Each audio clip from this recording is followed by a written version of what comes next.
So welcome back to the Raisina Ideas Pod, and we have one of the protagonists with us this afternoon. Kevin, welcome to the Ideas Pod. Thank you so much for having me. What a wonderful couple of days. Thought-provoking. In the world that we live in now, up there with some of the best couple of days that I've actually experienced, just because of all the world's uncertainty. Mm-hmm. Very interesting. In fact, my first question to you was that what can the world learn from cricket? You know, the gentleman's game is one way of looking at it. Although someone told me don't call it the gentleman's game because that is not politically correct anymore. But I was also told that there was a straight bat, and the world used to, the game used to celebrate the straight bat. And today we are seeing all sorts of swishes and cuts and squares. There's all sorts.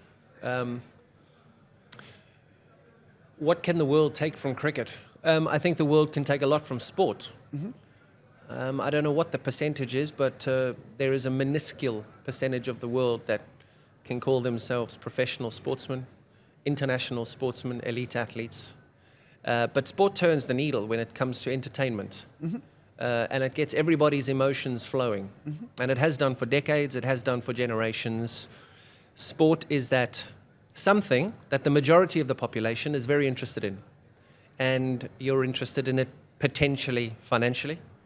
You're interested in potentially emotionally. And I think that when those two meet, you get quite an interesting sort of mixture. Mm-hmm. Because when you've got emotion, you've got financial, and then you've just got the love, I suppose, of different sports. It brings out the best in you. It can sometimes bring out the worst in you. I can use a golf analogy. Golf, they say, shows you your character, or golf teaches you character. A lot of people say it doesn't. Golf shows your character. Mm-hmm. Sport shows your character. Mm-hmm. Following sport can show your character.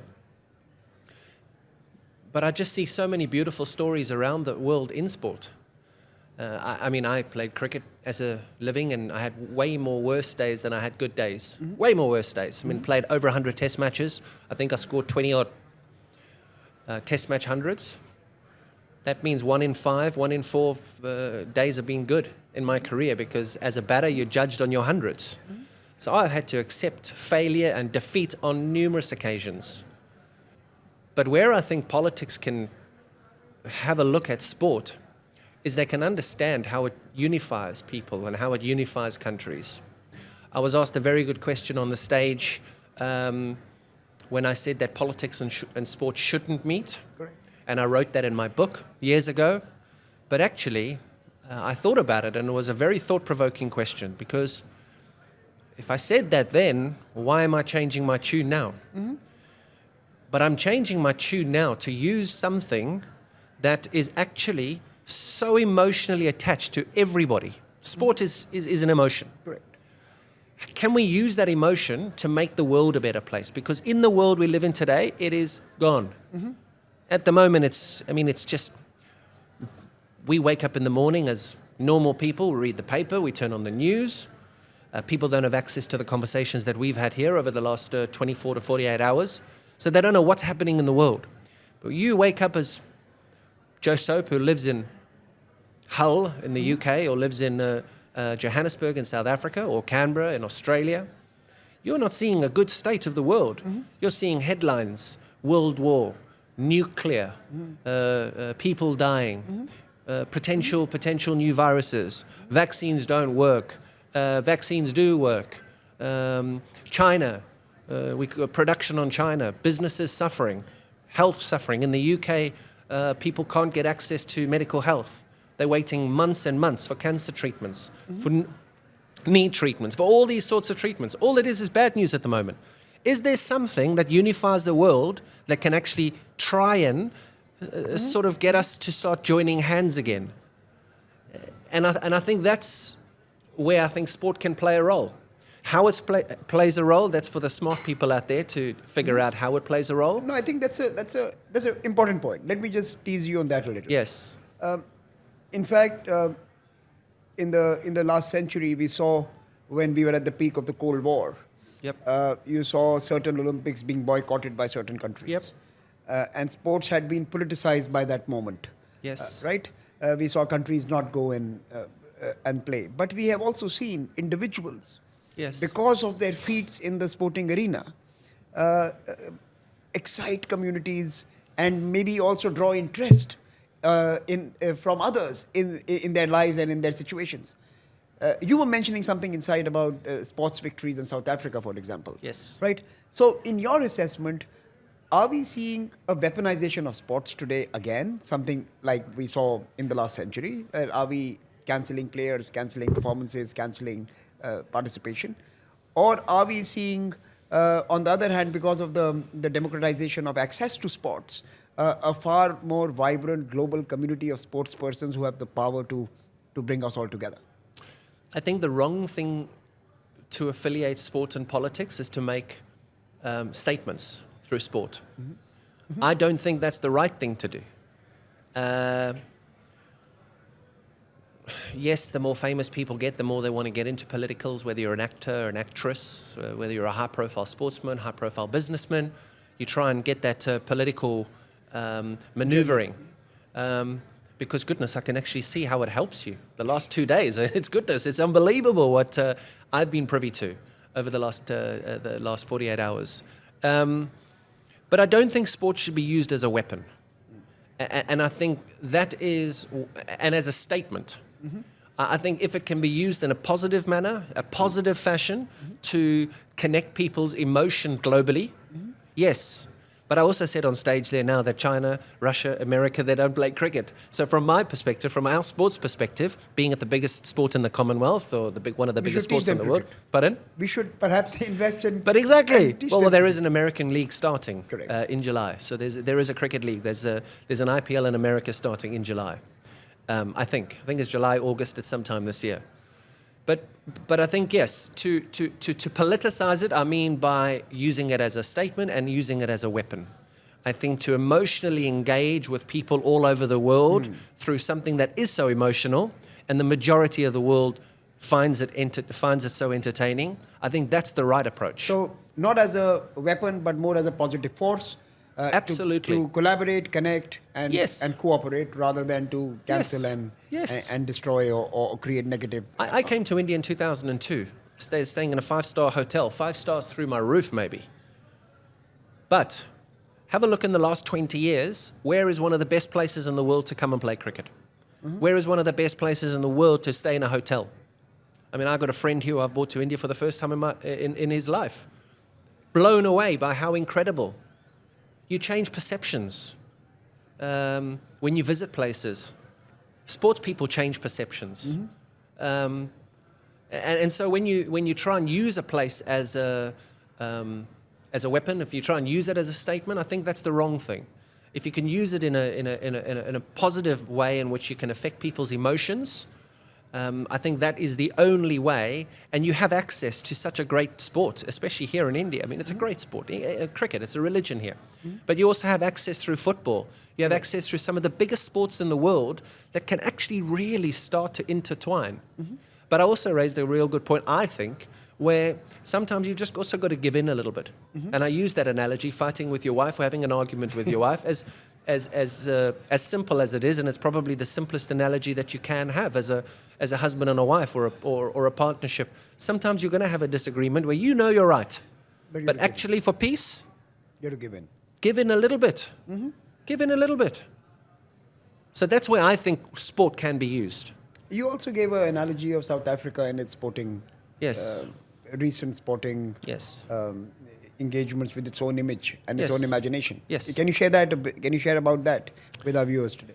Well, I mean, South Africa obviously went through all its issues through apartheid in the 70s and 80s. Nelson Mandela came out of jail in 1992, I think, 93, 94.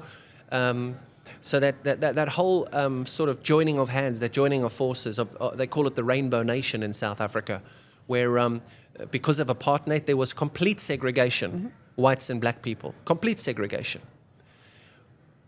How did that country unite? How did that country? I mean, clearly they haven't and I can speak from experience. I've just been in South Africa for the last 5 weeks, and tomorrow I'm actually going back to South Africa, and it's not in a great place. South Africa isn't in a great place. However, what actually unites that country and what actually brought that country together and what sort of was the enabler for it to be called the Rainbow Nation? What was the game? It was rugby. They won the 1995 Rugby World Cup in South Africa. Francois Pienaar and Nelson Mandela stood on the podium. Nelson Mandela put on the captain of South Africa's rugby jersey with his number on the back. They held arms. Francois Pienaar is now godfather, I think, to one of Nelson Mandela's children or grandchildren. A fabulous story, an incredible story. South Africa going through a hard time at the moment. 3 years ago, South Africa won the Rugby World Cup in Japan, and Siya Kolisi, a wonderful ambassador for the country, he gave this speech about we're doing this for South Africa, for the people in South Africa. Everybody knows we're going through a tough time. Again, sport, using sport for good. So, Kevin, you seem to like India. And maybe love India. Yeah, so you love India. Yes. You met the Prime Minister yesterday. Yes. What excites you about India? What has drawn you to India? What is it that this country evokes in you? Emotion. Hospitality better than anywhere in the world. You can come to India now and have the best time ever. It has everything. The infrastructure is incredible. From point of entry to point of exit, it is hands down spectacular. And it's educational. And like I said, fills you with emotion. And I think that what the government have done in terms of what Mr. Jaishankar was saying for the distribution of, say, the vaccine around the world, when they distributed it as well as they distributed it to countries that were struggling. Prime Minister Modi's words around one world, all of us are the same people, resonates with me. And I think it resonates with everything that I've been trying to say now over the last 45 minutes or so, both inside there and here. Work together. We're not all the same, but don't push agendas on people. Don't, because I believe in something else, it doesn't mean you're a bad person. I have a very close friend of mine that is so against. I mean, it's crazy how different his opinions are on vaccine, on COVID, on the pandemic, on politics. If I rang him now and said I got an injury, he's based in another country. If I rang it before I put the phone down, he's already got somebody to come and fetch me. So it doesn't mean because your political beliefs are different, because you believe in whether you believe in what's happening on either side of the borderline in Ukraine, whether you believe in what happened with the pandemic was right, it doesn't mean you're a bad person. And it doesn't mean you can't be friends with somebody. So tell me, Kevin, is this something that the sports field teaches you again? I'm sure when you're playing with teammates who you count on, depend on, rely on, when you're in big tournaments, many of those teammates would have very different views, would come from very different ethnicities and backgrounds and histories. So does the sport field tell you how to trust people who you may not agree with, or you may not necessarily have common views with? I think you need to have a common goal. So Samir, if you and I want to get to those flowers there needs to be a road that both of us go on together to get to those flowers. And you need to believe in that road that gets us to those flowers. And you can't err from that road. What you do on the side of the road in your own time, no problem. No problem. When I walked over the ropes playing for England, there was a couple of those people there that I absolutely couldn't stand. There were a couple of them that couldn't stand me. I got huge differences. I grew up in South Africa for 20 years. I'm not English. I played for England. So there were going to be differences.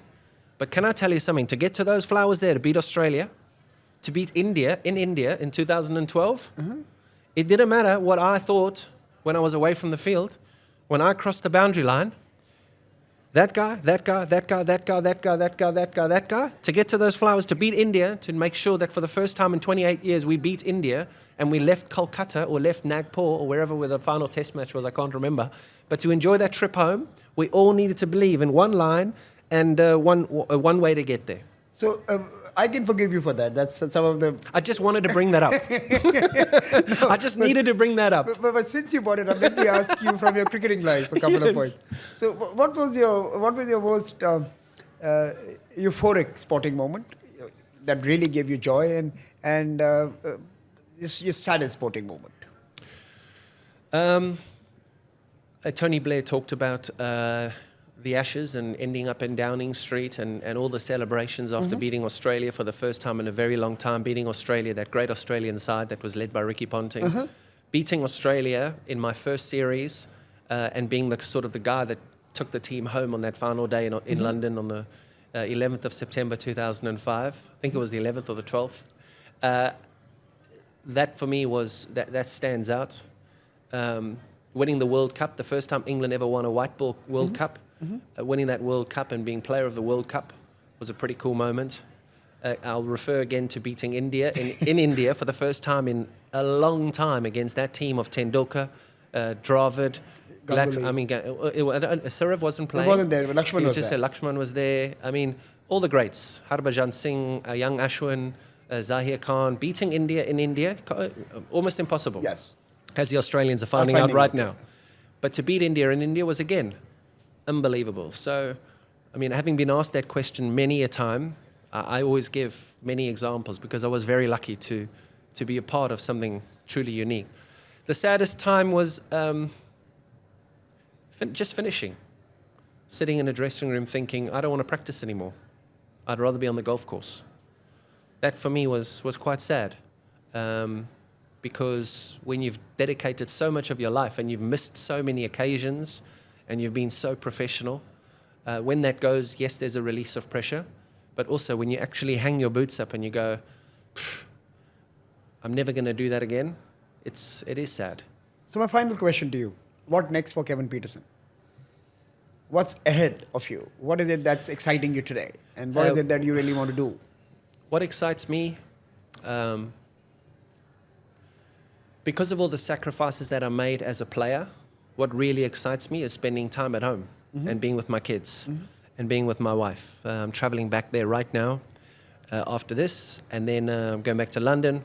I'll see the kids, but then my wife and I are just going to go into Africa, spend time at our home in Africa, do some stuff that I've got to do down there in South Africa, and have freedom to just have a bit of a switch off. I've got a lot of businesses as well that are right front and center, opportunities that we don't want to miss. But it's about just making sure you separate time and you give the most important amount of time to the most important things. Right now, I have got a business venture that I'm pursuing actively, which takes up, if there was 25 hours in the day, it would take up 25 hours in the day. But also, I've got animals as very close to my heart. So the protection of animals. I was very fortunate enough to see the Prime Minister last night and talk to him about the cheetahs that were released, that he released on his birthday, and it brought a beautiful smile to his face. And we almost had a hug about it because I love conservationists. I love animals. I shot a beautiful documentary in Kaziranga about your Indian rhino and the success of conservation here in India and how India is actually a global leader in the world of conservation. You compare that to South Africa, it's a disaster. The rate that animals are being butchered in Africa and in South Africa, you compare that to what's happening in India. I mean, it's like India, and I mean, you can't even look at Africa. It's so far down the table. So it's quite cool to be able to spend time in different countries and so try and give back. So that's my giving back, huh? Kevin Pietersen, the maverick sports person, is now Kevin Pietersen, the family man, the activist, the businessman. Probably, yeah. And at some point, Kevin Pietersen will also have to lead a global awakening on the deployment, or rather the celebration of sports as a means to heal, as a means to bring people together. That would be incredible. And we hope that Kevin Pietersen would come back to Raisina and see this place as a space where we can start that conversation. Yes. So thank you very much, Kevin. Should. And it's been wonderful having you with us. I wish you a safe trip home. Thank you. To your family. Thank and you. Look forward to seeing you again, hopefully next year. What are the dates for next year so I can already block it? By the time you land, you will have the new dates in your inbox. But thank you so much. No, thank you, Samir. Thanks for the opportunity and thanks for bringing me to India again. It is, you can see it. I think you can see it in my eyes how much I love the place. It is a special, special place. India loves you too, and now you have to face a bunch of reporters outside as we leave this room. So best of luck and thank you. Thank you, sir. Thanks.